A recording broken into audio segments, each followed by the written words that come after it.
New Year's Day had always been a day of celebration for me, filled with warmth, laughter, and the comfort of having my family around. But this year was different. The quietness of my house on the first day of the year only amplified the loneliness I had been trying to ignore for weeks. My son, Dylan, had flown out to Denver with his girlfriend for the holidays, leaving me alone in our suburban Illinois home with only the soft hum of the heater and the occasional sound of a car passing by on the icy streets. I sat curled up on the couch, wrapped in a thick blanket with a mug of lukewarm cocoa resting between my palms. The Christmas decorations still hung around the living room, now looking more like reminders of an empty celebration rather than joyful ornaments. I flipped through the channels on the TV, hoping for something interesting, but nothing held my attention. I reached for my phone, hesitating as my thumb hovered over contacts, unsure who to call. Most of my friends were either with their families or away on trips. I didn't want to seem desperate, but then I saw the name, Jake Miller. Jake was Dylan's best friend since middle school. He had practically grown up in our house, spending countless weekends and summers hanging out with Dylan, raiding the fridge, and playing video games late into the night. Even after they graduated high school, Jake still visited often, always polite, always cheerful. He'd called a couple of weeks ago to wish me a Merry Christmas and mentioned he was staying in town for winter break.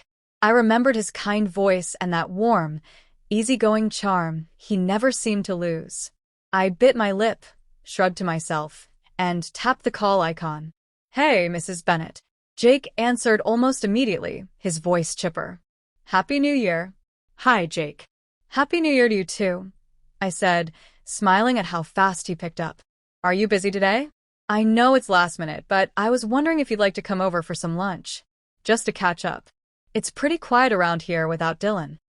There was a brief pause. "Oh yeah, totally. I'm not doing anything special. I'll be there in like 30 minutes. "That sounds great," I replied, suddenly feeling lighter.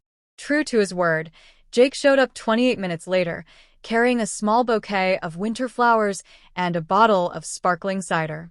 "Figured you could use some color around here," he said with a grin.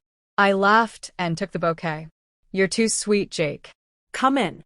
Let me warm up some soup and bake those cheddar biscuits you used to love." We moved into the kitchen, where the familiar sounds of pots clinking and the oven humming filled the space with a comforting rhythm. Jake leaned against the counter, chatting about his college classes and his plans to transfer to a university out west. I was surprised at how grown-up he sounded, how confidently he talked about his goals and his vision for the future. His dark hair was a little longer than I remembered, his jawline a bit more defined. He wasn't the lanky teenager who used to ask for extra cookies anymore.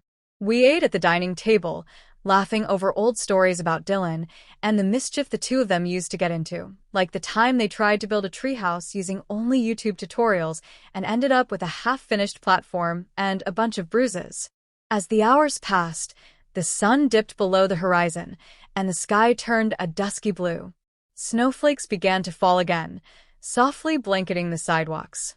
Jake helped me clean the dishes, and afterward, we moved to the living room. I offered him a seat beside me on the couch and a warm throw to cover up with. "You always make this place feel like home," Jake said, his voice low. "Honestly, I didn't realize how much I missed being here." "You're always welcome here, Jake," I said sincerely. "This house has felt too quiet without you boys around." There was a pause, one that wasn't awkward, but full of unspoken comfort. We turned our attention to the TV, where an old classic movie played. The warmth of the fire crackling in the fireplace added to the cozy atmosphere, and for the first time in days, I didn't feel alone. I felt seen, Heard. Valued. Jake must have sensed that too. "Mrs. Bennett," he said softly, "you okay? You seem, I don't know, a little down today." I sighed and looked at him. "It's just been hard lately. Dylan's growing up, moving on with his life. The holidays always bring that out. You look around, and all the things that used to fill the room are just memories now." Jake nodded, his eyes earnest. "I get that. My mom's been feeling the same way since I left for college. I think it just takes time to adjust." I smiled. "You're wise beyond your years, Jake." He chuckled. "I've had good influences." We stayed up for hours talking. Somewhere along the way, we brought out photo albums and flipped through them, laughing at Dylan's awkward high school phase and some of the ridiculous outfits Jake used to wear. It was just two people, both lonely in different ways, sharing memories, stories, and warmth. Eventually, the clock ticked past midnight. Jake stretched and stood up. I should probably head out before the snow gets too heavy. I walked him to the door, reluctant to let him go. Thank you for coming, Jake. Today would have been hard without you. He smiled, that same smile I had seen for years. Thank you for inviting me. It meant a lot. He started to turn away, but then paused and looked back. Hey, Mrs. Bennett, if you ever need company or just someone to talk to, you can always call me. I mean that. Tears welled in my eyes, but I blinked them away and nodded. I will. And Jake, yeah. Next time, bring your appetite. I'll make your favorite lasagna. His grin widened. Deal. As I closed the door and leaned against it, I realized that maybe this new year wasn't off to such a lonely start after all.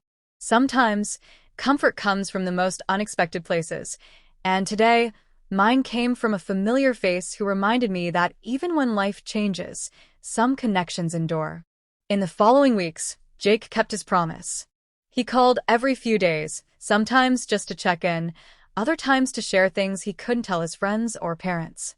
We grew close, not in the way that raised eyebrows or made people whisper, but in a way that made both of us feel a little less alone in a world that often moved too fast.